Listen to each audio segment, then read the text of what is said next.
I टीमध्ये exact फ्रेशरचा role काय असतो. तर मी IBM कंपनीचं सांगतोय, परंतु तेच इन्फोसिस TCSमध्ये पण सेम फॉलो केलं जातं. तर जसंही एक कोणी फ्रेशर मुलांना हायर केलं गेलं IBMमध्ये, तर होतं काय, ते रँडमली त्या मुलांना वेगवेगळ्या सेक्शनमध्ये टाकतात. काहींना जावामध्ये, काहींना क्लाउडमध्ये, काहींना सेल्सफोर्समध्ये, काहींना पायथॉनवर, ओके, रँडमली टाकतात. त्यांची इच्छा असेल नसेल, ओके, त्यांचं ट्रेनिंग कंप्लीट झाली, एक्झाम घेतली जाते, त्यानंतर त्यांना प्रोजेक्टमध्ये डिप्लॉय केलं जातं. प्रोजेक्टमध्ये डिप्लॉय झाल्यानंतर समजा तुमची इच्छा नसेलच ते करण्याची, तर तुम्ही ते करता करता स्वतःला अपस्किल करा, अपग्रेड करा आणि मग मॅनेजरशी डिस्कस करा की मला याच्यामध्ये काम करण्याची इच्छा आहे.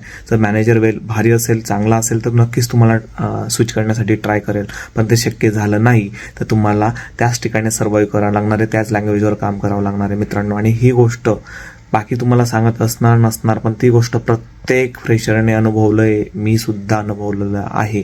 हीच ती रियालिटी असते. स्वतःला अपग्रेड करत राहा, स्वतःचं स्किल वाढवत राहा, हेच आपलं ध्येय आहे मित्रांनो. आणि IT मध्ये टिकायचं असेल तर हाच एक चांगला गुरुमंत्र आहे तुमच्यासाठी.